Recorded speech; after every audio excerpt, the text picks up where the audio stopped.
How to use fitness app on iPhone without Apple Watch. So if you want to use fitness app on your iPhone without Apple Watch, then what you need to do is, first of all, let's set up the fitness application.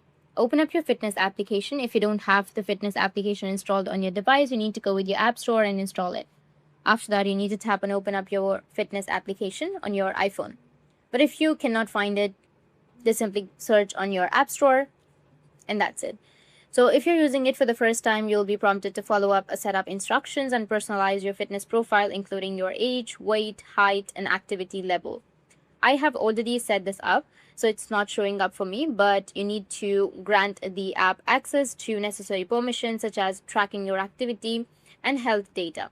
Once you have made sure that, you need to go back to your settings and set something else up. Just go with your phone's settings application, then tap on your Apple ID at the top, then tap on iCloud, and tap on See All, which will be on the right side. Then scroll down and then tap on Health Application. Make sure the sync option is turned on. After that, just simply go back and find the fitness application. And make sure that the toggle is turned on for the fitness application as well. Once these two are toggled on, just go back and go with your main settings page.